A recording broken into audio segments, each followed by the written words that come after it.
আজকের বিস্তারিত খবর পড়ছি আমি সৌমেন, আর আপনারা দেখছেন নিউজ বাংলা নজর কাড়া খবর।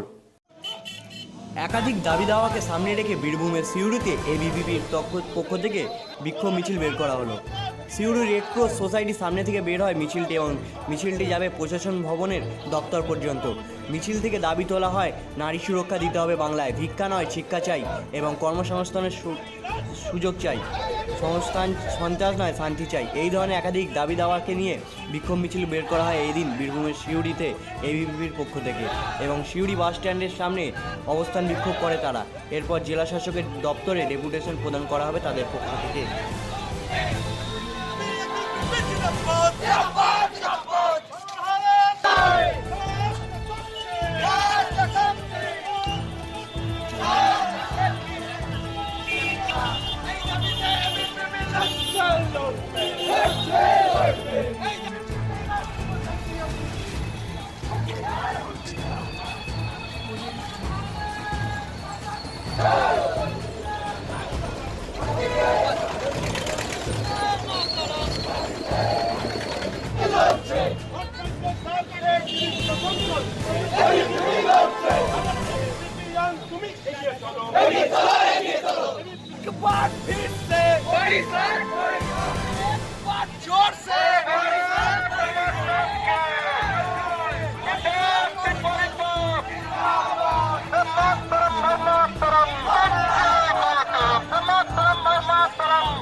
গণতন্ত্র চলছে,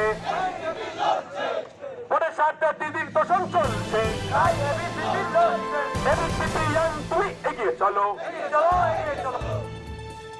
আরে অচলেই রাজ্য, অচলেই রাজ্য, অচলেই সিস্টেম, অচলেই সরকার, অচলেই পুলিশ,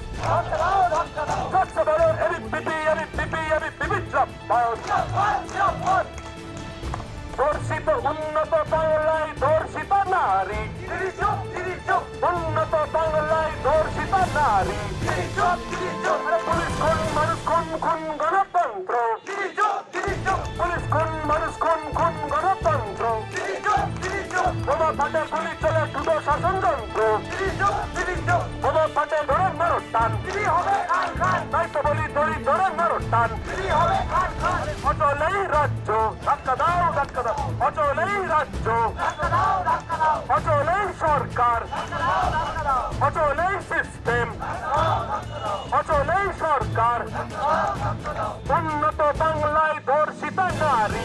বিদ্যার্থী পরিষদ বীরভূম জেলা থেকে 5 দফা দাবি নিয়ে রাস্তায় নেমেছি। আমাদের 5 দফা দাবি হলো কর্মসংস্থান কেন্দ্রিক শিক্ষা এবং শিক্ষা শেষে কাজ, রাজ্যের শিক্ষার উন্নত পরিকাঠামো, তার সঙ্গে হচ্ছে কলেজ ক্যাম্পাস এবং পুরো রাজ্য জুড়ে গণতন্ত্রের পুনঃপ্রতিষ্ঠা, নারী সুরক্ষা সুনিশ্চিত করা। কারণ এই বছরে 2018-তে যে এনসিআরবি রিপোর্ট বেরিয়েছে, পশ্চিমবঙ্গ রাজ্যে সবচাইতে অ্যাসিড আক্রান্তের সংখ্যা বেশি আমাদের পশ্চিমবঙ্গ রাজ্যে। এটা আমাদের কাছে লজ্জা, ঠিক আছে। বাংলার নাম করে যে নোংরামি চলছে, সেই নোংরামির বিরুদ্ধে বিদ্যার্থী পরিষদের আন্দোলন। তো সেই কারণে আমরা আজকে জমায়েত করেছি, হ্যাঁ, এবং আমরা চাই যে এই রাজ্যে প্রত্যেকটা নারী, প্রত্যেকটা ছাত্র তার শিক্ষা পাক, প্রত্যেকটা নারী সুরক্ষিত থাক। এইরকম 5 দফা দাবি নিয়ে আমরা ডিএমের টেবিলে ডেপুটেশন দেব, কারণ চাই যাতে প্রশাসনিক ব্যবস্থা নেওয়া হোক। আমার নাম সমরেশ ঘোষ, বিদ্যার্থী পরিষদের সহপ্রমুখ, ভাইস প্রেসিডেন্ট।